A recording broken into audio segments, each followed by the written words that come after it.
The last day of the NGC Bocas Lit Fest are quickly dwindling, but don't worry, there's still a lot in store before we reach the end. It brings me great pleasure to introduce this session, not least of all because one of the people on the panel is a dear, lifelong friend of mine. The other is someone whose work I've been reading for a long time, and the other is someone whose work I've recently discovered and loved. I'll let you work out who is who. Please welcome Kevin Jared Hosein, this year's winner of the 2024 OCM Bocas Prize for Fiction. Reading alongside Chair of the Fiction Judges this year, Rabindranath Maharaj.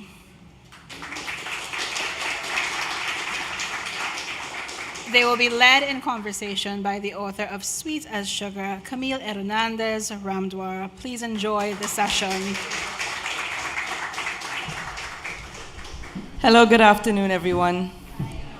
It is my distinct pleasure to be here today with these two sons of the soil, let's say. So I'm going to give formal introductions for both of them with all the accolades intact. Kevin Jared Hosein is the author most recently of Hungry Ghosts, longlisted for the winner of, the OCM Bocas Prize for Fiction. He is also the winner of the 2018 Commonwealth Short Story Prize and the author of 3 books previous to this, including The Repenters, which was longlisted for the OCM Bocas Prize and the International Dublin Literary Award. And in addition, I just want to say he's recently been shortlisted for the Walter Scott Award. So, wonderful. And Kevin is a science teacher and he lives here in Trinidad and Tobago. And to my direct left, Rabindranath Maharaj is the author of 6 novels and 3 short story collections. His novel, The Amazing Absorbing Boy, won both the Toronto Book Award and the Trillium Fiction Prize. Other books were nominated for various awards, including the Commonwealth Writers' Prize, the Chapter's First Novel Award, the OCM Bocas Prize, the Rogers Fiction Award, the Forward Indies Silver Medal for Literary Fiction, and the Relit Award. In 2012, Maharaj received a Lifetime Literary Award administered by NALIS as part of the commemoration of Trinidad's 50th independence anniversary. And in 2013, he was awarded Canada's Queen Elizabeth II Diamond Jubilee Medal. His latest novel is Fatboy Fall Down, winner of the 2019 Forward Indies Silver Medal for Literary Fiction. Please welcome our 2 guests.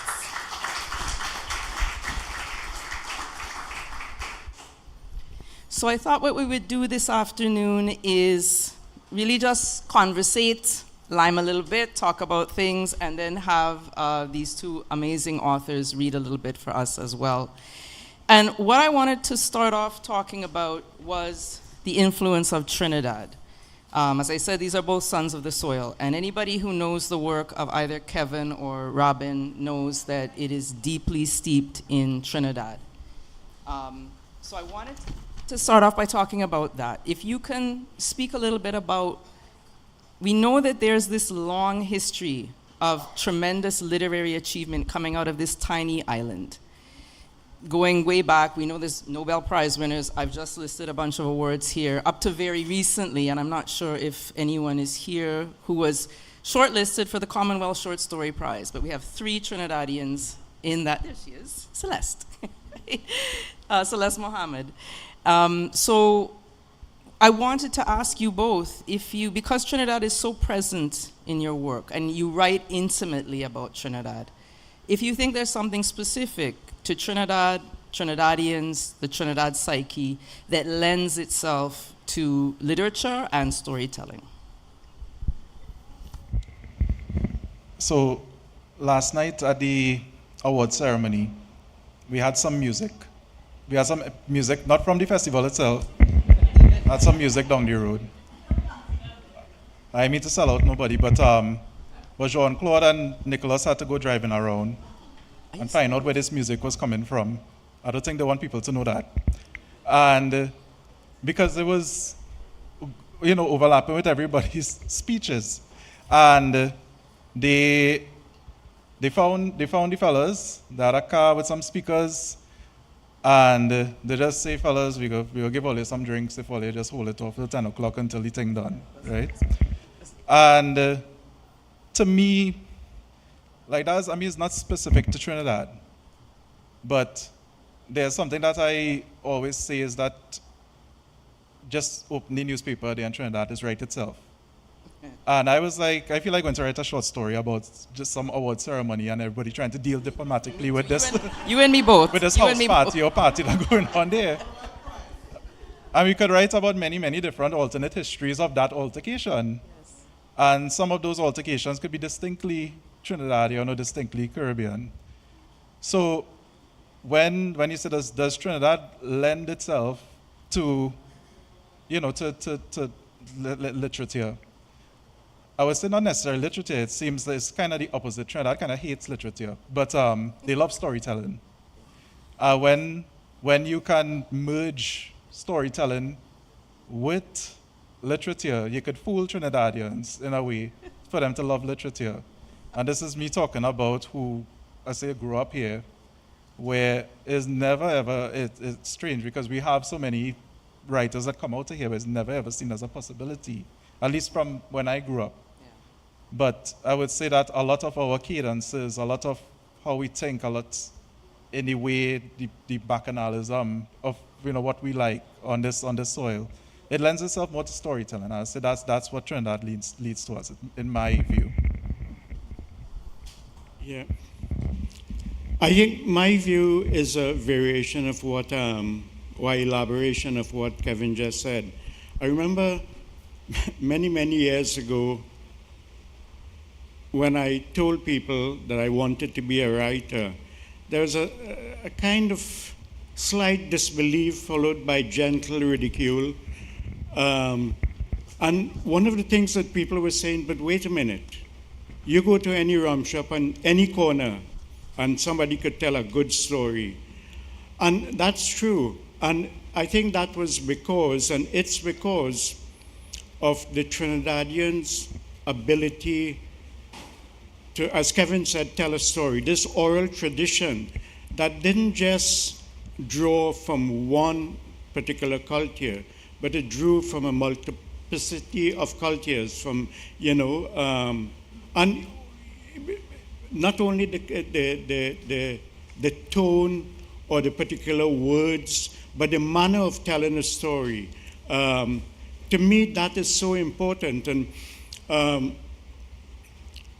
a lot of what Trinidad had to offer me or other people as a writer I only became aware of this after I had left the country, after I had left Trinidad, and I began to see it from a distance. And I began to see that there were characters everywhere. There was this sense that people they didn't hold things close to their chest. They would tell you secrets, they would tell you everything. As a stranger, you're on the bus, they would give you the whole life story. So these are important things, but the language, there's something about the language that drew from so many sources, from Indians, Africans, Chinese, from French, English, every single culture, every single ethnic group that existed or coexisted here left something for writers or people interested in culture to draw from. Yeah, thank you.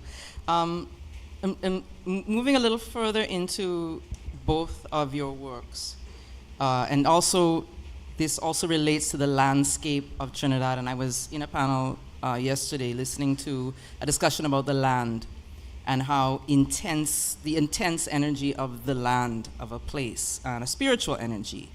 And in both of your works, both of your bodies of work, you do discuss the spiritual, the supernatural, the religious, right, the otherworldly, and at the same time, you also both, I have found, deal with nature in a very intimate way.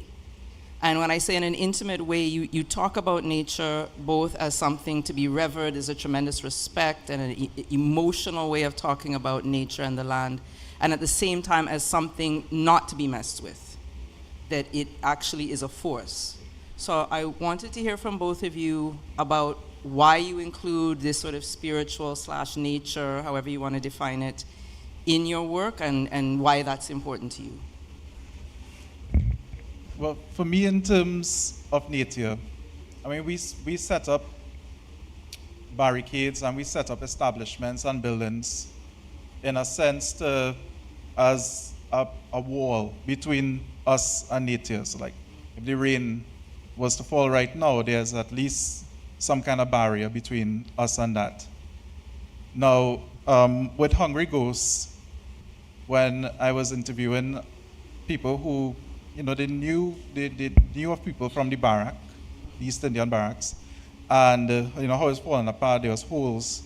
And they said that, one thing to remember, and this is not just true of 1940s Trinidad, I mean still today, that there are many, many places where that barrier doesn't exist, where something as soothing as rain in April or rain in September could become somebody's nightmare in a way, because of the lack of those barriers and because of the infrastructure and the lack of infrastructure. And I wanted to write a story about just removing all those barriers. What if there was nothing to keep out the rats? What if there's nothing to keep out the scorpions? What if whenever a wind blew, your very foundation above you shook? Where you could go to sleep and just a slight breeze could blow and some rock could come falling through the roof.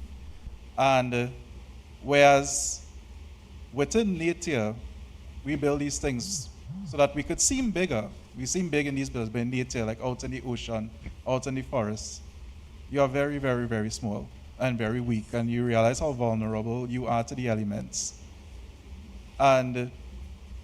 But simultaneously, it is something so idyllic, so beautiful. And to me, it is almost a metaphor for Trinidad itself. You're living in this almost like kind of Elysium. But it also set out to destroy. It also makes you, any day, it could conquer you. So that's my thoughts on it. Yeah, writers sometimes write about things that they need to understand better, particular systems or cultural things. But they also choose topics that they don't realize it, we don't realize it at the time, but we choose to write about things that we believe would soon disappear, or things that would change so radically that there would be no memory of it except if it's recorded in some way or the other. And I think that's one of the ways that I approach nature in my nature in Trinidad, which is different from the way I would approach it in a Canadian context. I also grew up in a village where there was a certain kind of reverence for the land. The land was everything. And people would speak about it because their livelihood depended on it. And that kind of remained with me. And later on I realized too that I've written about nature because I also grew up in an island.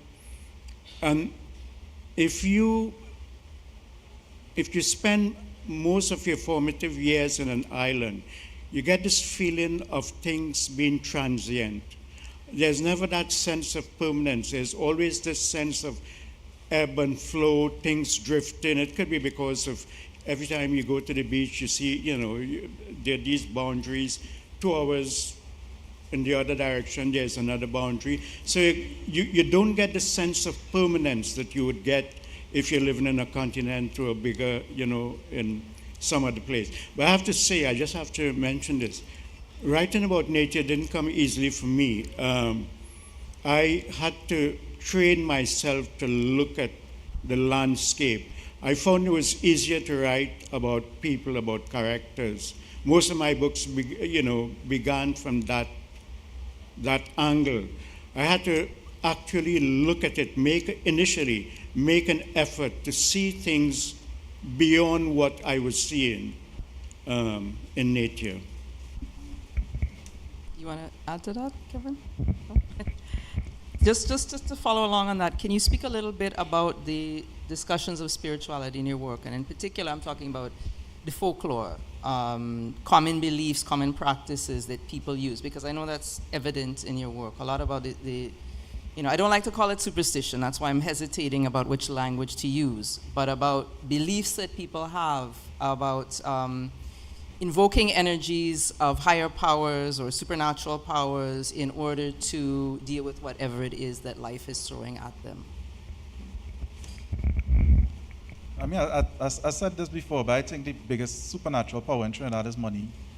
It's just it's just money. It's just money is wealth, is generational wealth, is what people would do for money, what people would invoke for money.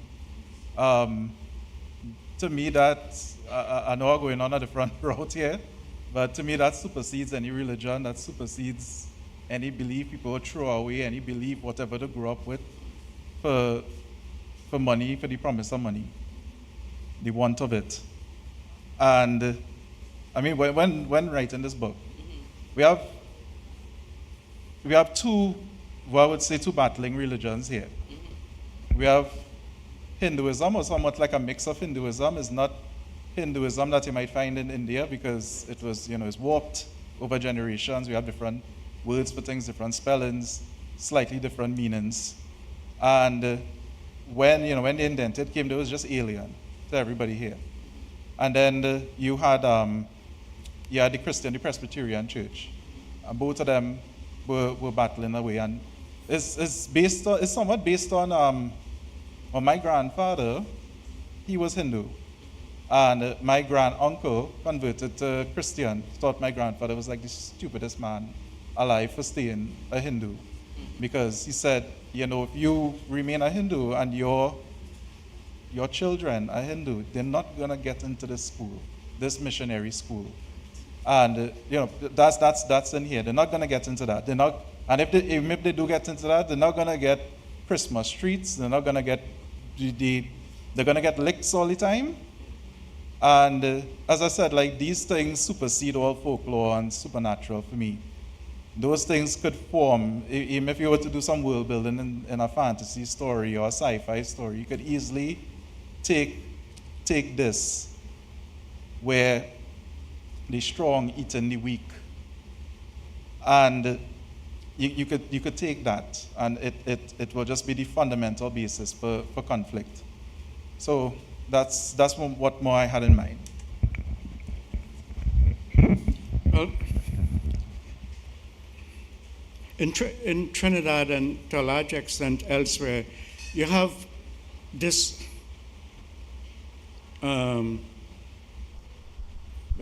I guess a form of spirituality that people adhere to.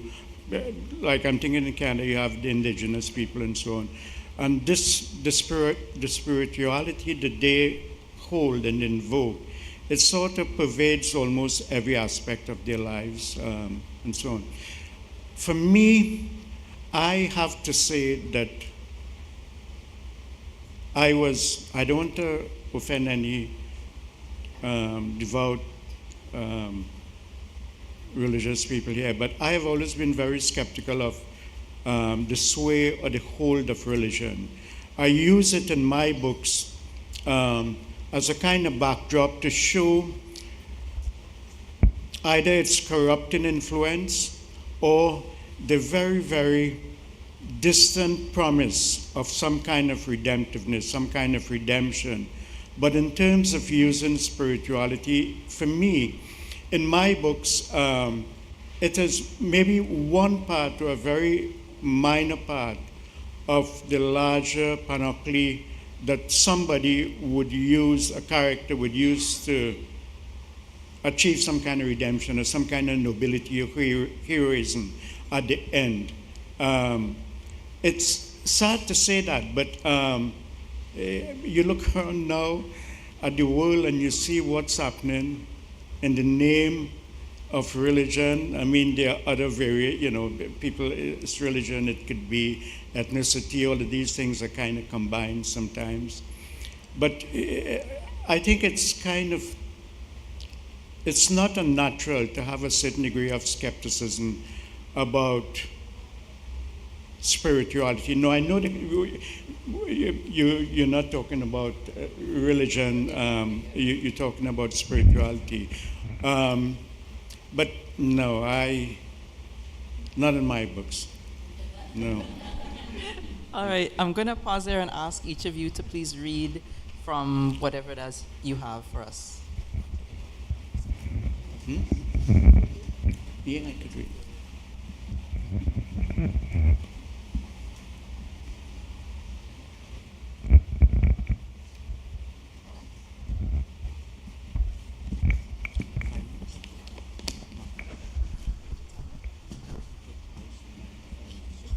Okay, so I'm going to read a very brief bit here from my latest book, Fatboy Fall Down. And it's at the beginning of the book.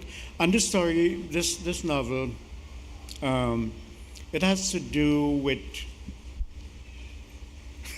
maybe I'll talk about that afterwards in terms of questions and so on, but I wanted to sort of deal with the minutiae of a man's life without any kind of exaggerations.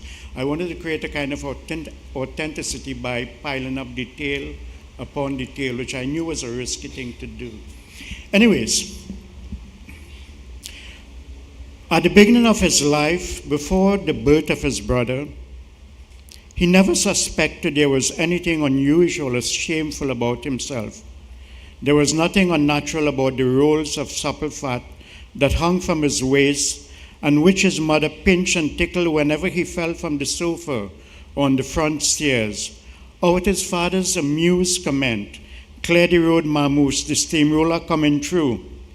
He assumed the responses of his parents to his weight and clumsiness were normal, and that in every house in the village there were little fat boys like him rolling around to the amusement of the adults. One of the things I wanted to do is, I was kind of fascinated with the way that people in Trinidad, when I was growing up, they would use particular kinds of physical characteristics to define you completely. You'd get a nickname, and that nickname would stick for you for the rest of your life. Then a few months prior to his 5th birthday, his slim and perfect brother was born. And shortly after, he was sent off to school. He expected he might find there some variation of his parents' jolliness, but he discovered that school was a place of hardened bullies and frustrated teachers waiting patiently for students like him while they nursed their hangovers. He also learned quickly that it was a bad idea to run away from the other boys, because invariably he stumbled on the road, drawing even more ridicule. One day, while he was trying to pull himself from the slippery mud, a group of boys pretended to be applauding his effort. As he rolled back and forth to get some kind of traction, one of them said, "It looked like he rocking himself to sleep." Another one said, "Like a little piggy. Oink, oink." When he came home, his blue uniform was smeared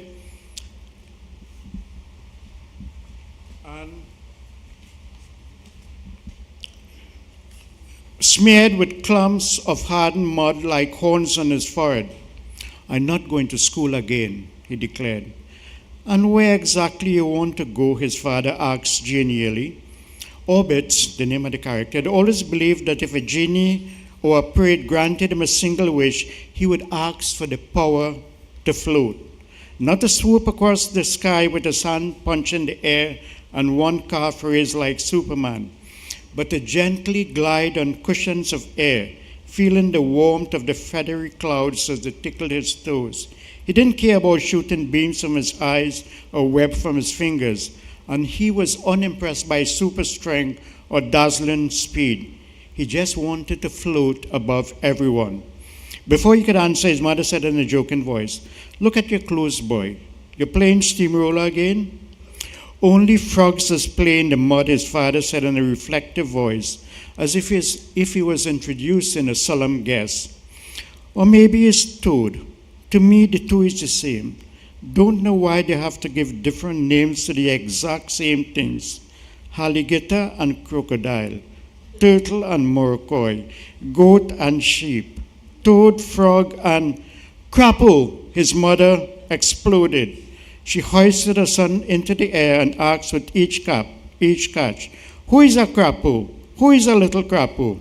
Orbits was certain his brother in mid-air pointed to him. Thank you.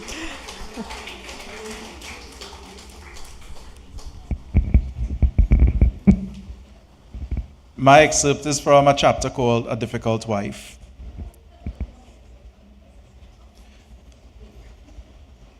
Perhaps she was too doting, too concerned, she thought.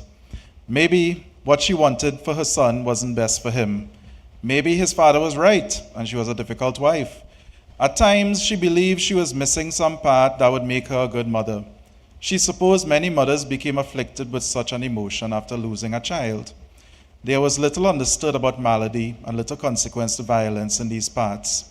So it was not unusual for a mother to cremate her own child. A section of river was black with the ashes of babies. Her daughter Hema among them. A bug in the water had killed the little girl. It swam into her, never came out.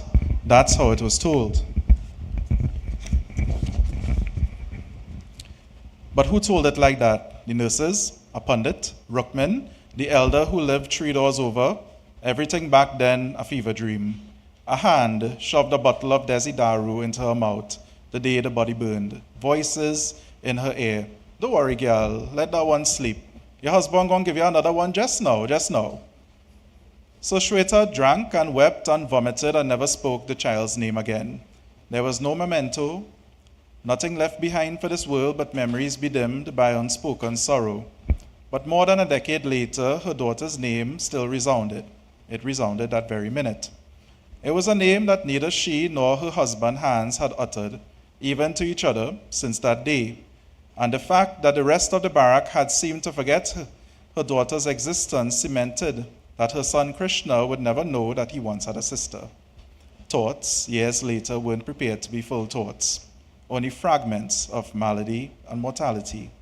That skin still looks as warm and brown as the final minute of life surges within it, that the eyes are the first to go, that death is more concerned with stillness than sleep. How the dead wilt in one's arms, angling downward to the ground as if impatient to melt into the earth. How old was her daughter when she died? 10 months? 11? Nobody could remember. Rukman, the elder, had made a mound of clay in the middle of Hans and Shweta's room and told Shweta that her daughter's spirit would dwell there, fluctuating between troubled sleep and terrified consciousness. Before Hema's passing, Shweta believed in the deities, but not in Rakshasas and jinns, not in the way the elders like Rukman did. But the old lady was the only one she felt she could be sincere with about her grief. The others either gave her rum or told her to focus on having the next child.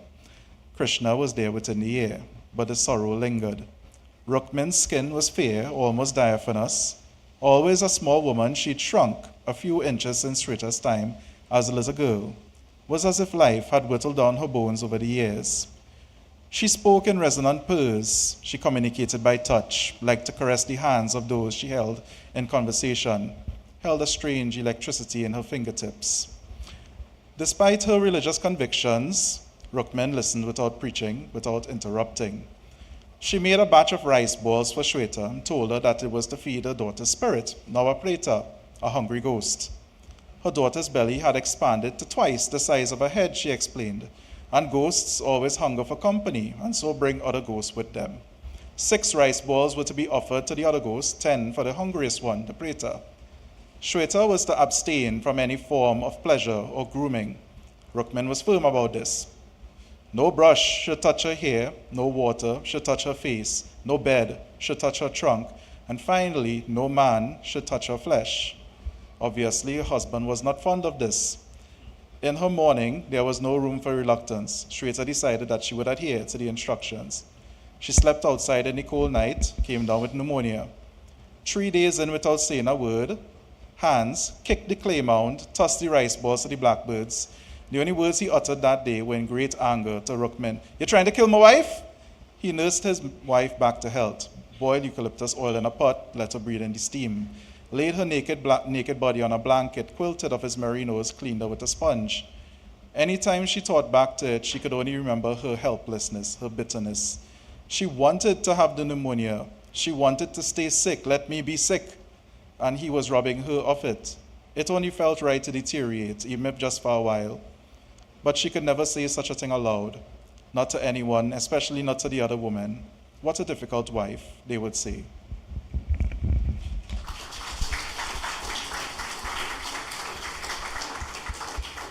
Thank you so much. And that passage you just read there, Kevin, is exactly what I was referring to in terms of this, these beliefs, right? But in both of the passages that you just read, there's some of the topics I wanted to talk on today in our conversation, which is a casual violence, or not to quote Neil Basundas, but a casual brutality that occurs here. And when I say violence or brutality, it can mean things like neglect. I know in, for example, The Amazing Absorbing Boy, there's a father who isn't violent with his son, but he's incredibly neglectful of his son. So this long, sort of continuum of what violence can look like in our societies, paired with ideas about masculinity, ideas about the good wife, about, being a proper woman, ideas about proper femininity, and how these two sort of combine, right? These ideas about if you step outside of that boundary, if you're not a good wife, or the bullying that Orbitz goes through in Fatboy Fall Down, which, we see this is something that never leaves him through his entire life. The bullying that he experiences as a child, which is very common. You're saying they used to, back in the day, label somebody. I don't think that practice has gone away. Right? There's a lot of casual violence that occurs all the time in our society. So I don't know if you can sort of combine these two things together, but in a way to talk about the restrictions that we place on ourselves or that society places on us, our families and so on, about following particular rules and violence. So it's not the first book I've published on an international level. I published The Repenters already. It's the first one to get, I would say, a somewhat larger readership. And I've done numerous book clubs on this, been to a lot of places. Yes. And there's always very angry people that come up to me that wonder how disturbed I am when this happens. And you kill dogs in this book. You kill 3 dogs. You punish so much women in this book. And it's almost like blaming the country, blaming the writing. And there's people from England, by the way, who kind of enact this kind of thing, who bring this here, right? And it was like, it had no way that the things that you wrote about here, that this exaggeration. And, at a point, I was a little gaslit into thinking, maybe I need help, yes? If everybody coming up to me with this, with these thoughts. But there's a removal. You're saying, like, what do you confine yourself to write when it comes to violence? There's pretty much there's a gap. Because between what I've learned, what people think of what they imagine the Caribbean to be, when they read stories that are pretty much grounded in the Caribbean. I don't know if it's a shell shock. I don't know if it's somebody's world falling apart, the postcard getting tear up. It's something that I realize I have to keep in mind. It's not something that I have to abide by, but it's for me to know, okay, well, if I go, we are going to get 2 people in the audience who are going to come up and say, what you write here is absolute madness, and you kill 2 dogs in the book. Nobody's ever come up and say this human child from the barrack there, they'll say, these two dogs, and I'm like, well, I guess you care more about the dogs than this human. I just tell it, it's because it gets a little ridiculous when it comes to, because the thing I always come back to is that this, what I have here is, this is fiction. I try to make it as in reality as I could, based on research, based on interviews, based on archival information. There's stuff that I've chosen to leave out. So like in the barrack in here is the majority men with a few women. In reality, them women going through. If it was a barrack back then, it had no men to protect them. So it had stuff that I willingly had to hold back, because there's really only so much a reader, I think, could stomach, and a writer could stomach writing. So there's things I keep in mind. Whatever decisions I make it, I say, is for the sake of the story. It's for the sake of the plot, for the sake of the characters. It ends with that. Yeah. There are many good things about Trinidad, but what is inescapable, you can't ignore the fact that violence is and has been an important part of the way we operate. Now, there are historical, cultural reasons for that. A degree of insecurity caused by slavery and indentureship, and so on. I remember I was reading this little excerpt by Charles Kingsley. He was doing this voyage to the Caribbean many, many years ago. And he said that during that voyage, he said that somebody gave a pellet gun to a few of the word he used was natives. And the first thing they would do is go all around the place shooting on squirrel and birds and so on. So he kind of used that to make a larger point. Trinidad is a patriarchal society. There's no question about that. People of my mother's generation, and definitely early on, and hopefully not this new, younger generation, the women, they generally sort of forfeited their ambitions, gave up their lives for the sake of their children. And they operated at the behest of the whims of their husbands and so on. To be a boy was, an advantage to many parents, even though the girls in that family would do much better in school. But I've been thinking, when you asked the question, something occurred to me. Last night at the prize-giving ceremony, Nicholas mentioned something about writers having to quarrel with history. I think that's the phrase he used. And I think that's just the opening act. You need to quarrel with history, but you need to blow it open too, to pry it open. And you need to examine all the splinters and all the ambiguities when you decide, if you do decide to reassemble all these little pieces and so on. And our propensity for violence is not simply because we are horrible or we are bad and so on. Everything has a reason. You can trace it back to 100 years ago, 200 years ago, or whatnot. But when you oppress a people, they look for other people to oppress. And you see that all over the world. So it's sad. I don't like to come in Trinidad, and I wouldn't say this in the village. They'd say, oh, this fellow come from Canada and he criticized me. Why do you call it still back to Canada? That sort of thing. Yeah. It's okay to add something to that. We talk about like oppressing, the oppressed oppressing, right? When I was interviewing my grandfather about this book, I asked him like what school was like when in the 1920s, 1930s or so. And he went, it was his friend, because he didn't go to the missionary school, who went to the missionary. He says, his school was great. White people was real good. Canadians, the people from Holland, they treat me real good. And he's like, school was only terrible when when Trinidadians take over, that's when I get bad. He said them used to do, them used to just, the first to come with the normal clothes, but then they realize nobody respect your brown skin and your black skin, so they start putting on the suits in the hot sun, and they start putting on the ties, and they start putting on nice shoes, the court clothes, to come to school, and they say, well, the man, all you need to respect me right now. No, okay, you're gonna get the guava whip, you're gonna get the tamarind whip, and we're gonna make it kneel down in gravel. I don't know how true any of those things was.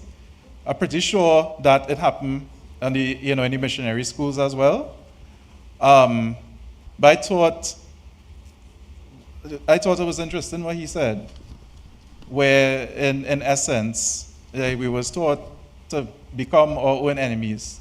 We were taught to make divisions, even though pretty much very, very, very little of us was brought here voluntarily. We was all brought here for money, as if the supernatural thing.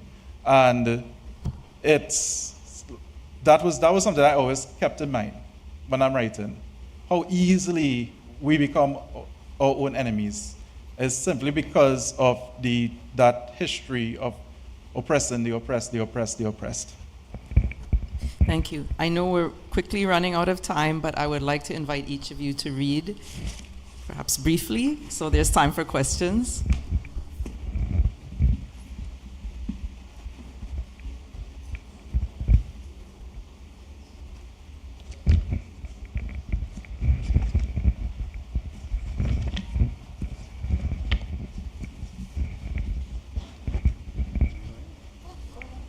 Okay, so I'm going to read something that I wrote recently, and it's the story of an old man, maybe a Lagahu, who is revisiting the houses of all the women with whom he was intimate. And this is not autobiographical. Let me get this out of the way. One time. On the same night she shut the door to my face, I remind her that on a hill overlooking a little fishing village, she sing out that if you invite the moon for dinner, you will never be afraid of the night again. I wanted to describe her dancing on the hill with the green sea beneath and the fishermen, metallic with moonshine scale, clapping at this pretty crazy lady, flinging her waist and stretching to the evening sky. But I stop when I see how her eyes get thin and battlesome. She didn't say anything, but later in the night, from the couch,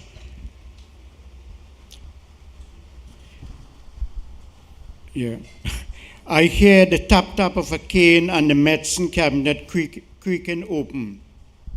I pretend to be sleeping, but she know one time. In a new wheezy voice, she saying proper highfalutin English, which she always used when she really vexed.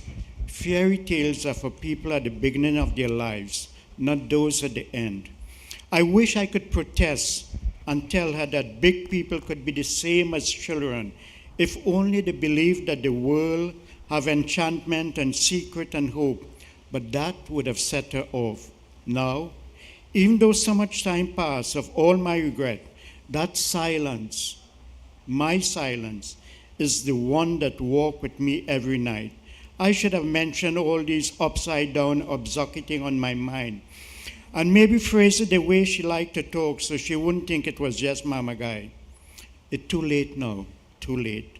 But when the moon rake in the sky and switching everything below to make the leaf silver and the cloud golden and the flowers blue, reflecting all the colors that living people can't see in the gloom, I feel words dripping all around me.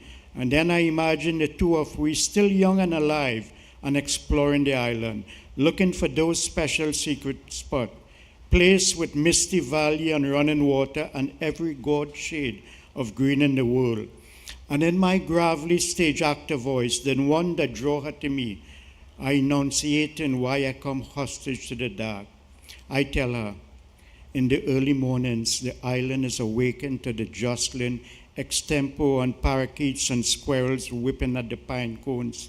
The morning mist cordons the silky broadleaf tubers and the wild orchids, and in the first burst of sunlight, broad strokes of yellow flecked with crimson, the place looks like a landscape painter's fantasy, something straight out of your favorite painter, Casabon. And I imagine her eyes widening with amusement at my dramatic voice, and hopefully, with a little trace of admiration before I hit her with this one. By midday, my dear, all of this will be in rags. Everything seems pre-parched. The brown claws of the vines, the wrinkled fruits, the nettled breeze, the sting of dust rising from the cracked roads. I picture myself walking backwards so I could see her stop, her head pick-a-plating to one side, lips puckering, hands clasped before her in playful astonishment as I hop about like Chaplin and continue. I talk to her about the mud on the feet of the children, on the sides of the car, on the verandas and patios. I tell her, this island, my sweet, sweet doo-doo, seems to be melting and taking everybody with it. At this point in the story, she too melts. Maybe too dramatic, this picture I painted, or maybe the voice is not mine anymore. It belonged to a time when I was a brash actor, dreaming of playing King Lear, not a lagger who roam in the night. When I was half my 78. 78 is such a solid age that I imagine it bound by these things the teachers used to call parentheses. One side with bleach up memory, and the next side with another teacher word, improbabilities. 78 in truth was my last recorded age. Too much years for a man and too little for a lagahoo. I'm not complaining, mind you, because everywhere in the night it have these invisible tricksters tickling the stillness. Dark night creatures know how to melt shape and color and join with shadow. Earlier today, I see a horsewhip cutting through a guava tree and slicing the leaf so smooth, the movement seemed like an afterthought. On the other side of the road, I watch our spreading blood separate from a cave flapping and caricaturing. It's easy to imagine a night dissolving into something else. Thank you.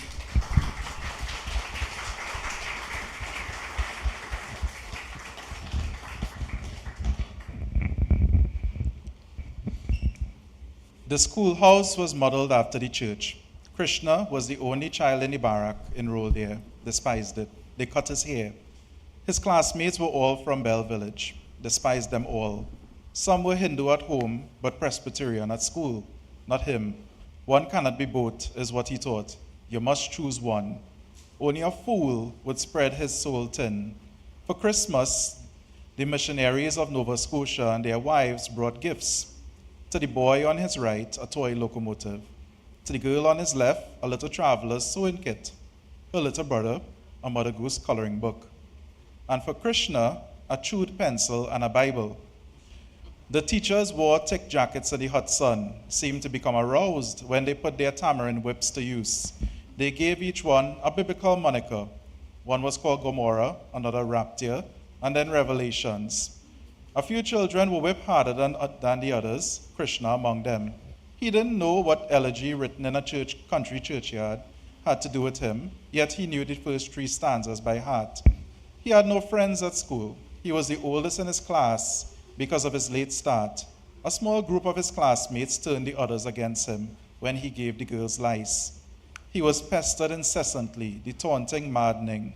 They spread the word that he still lived in a barrack because his grandpa loved rum more than his own children, because nobody in his family could spell their own names, because none of them could add without using their fingers and toes.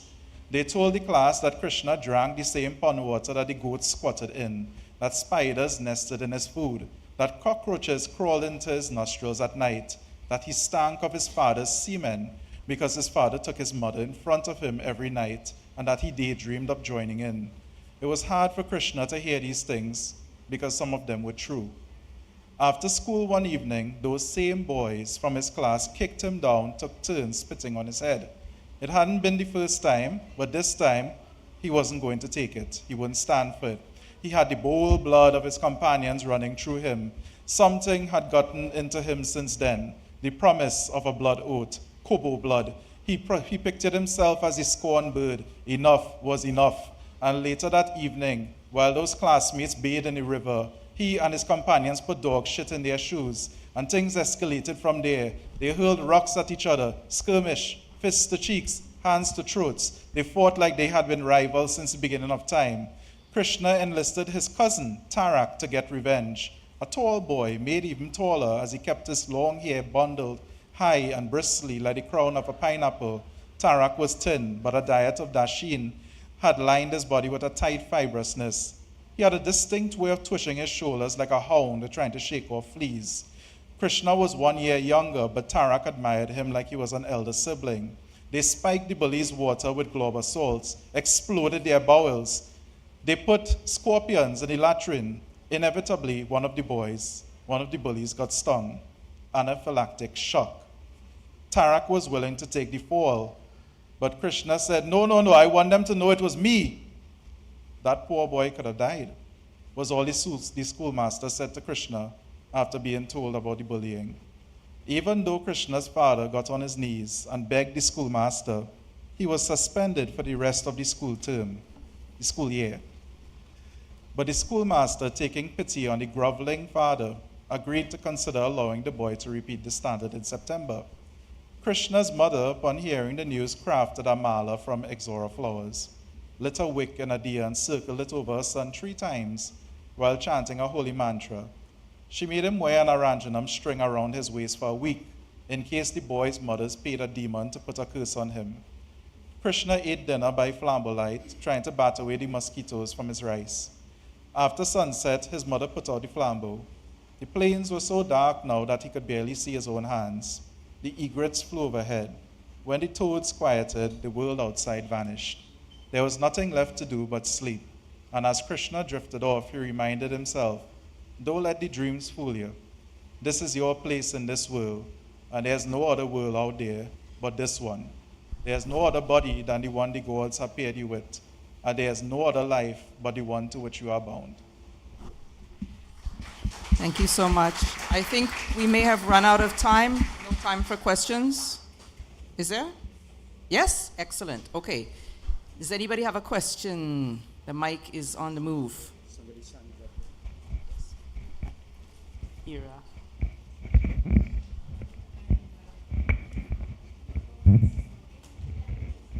Yeah. So Kevin, this is really for you.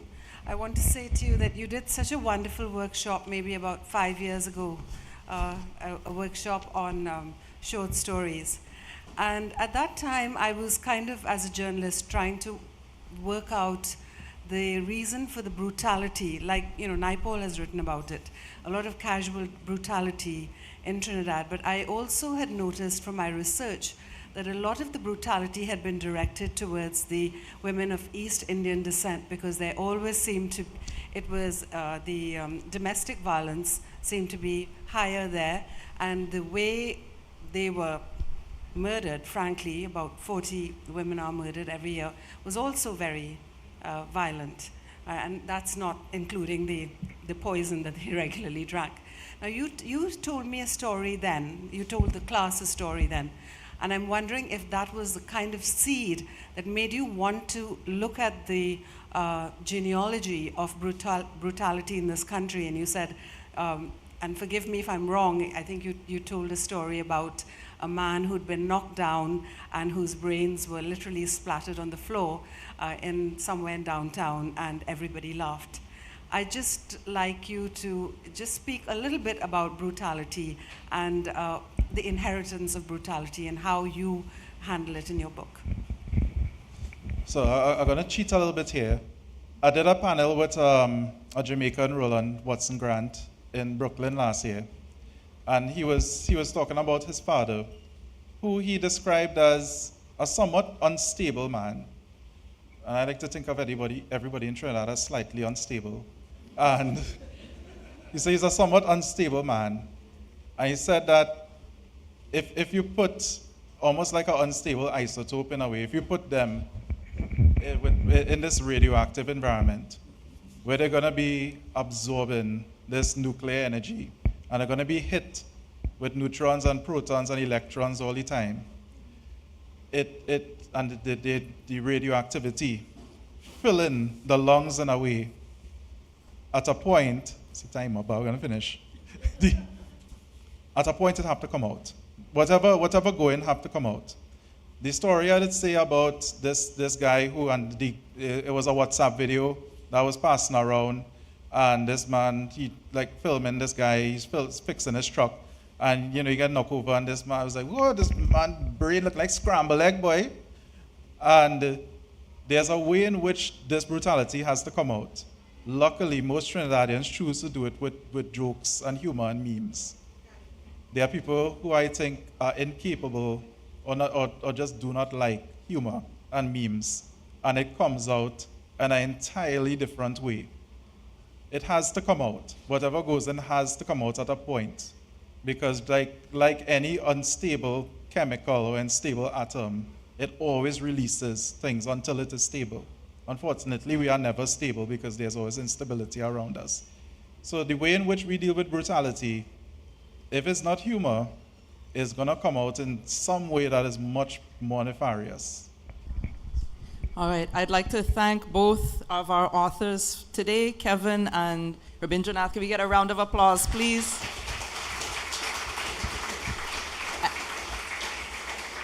And please remember that both authors will be available for book signing at the book signing table outside.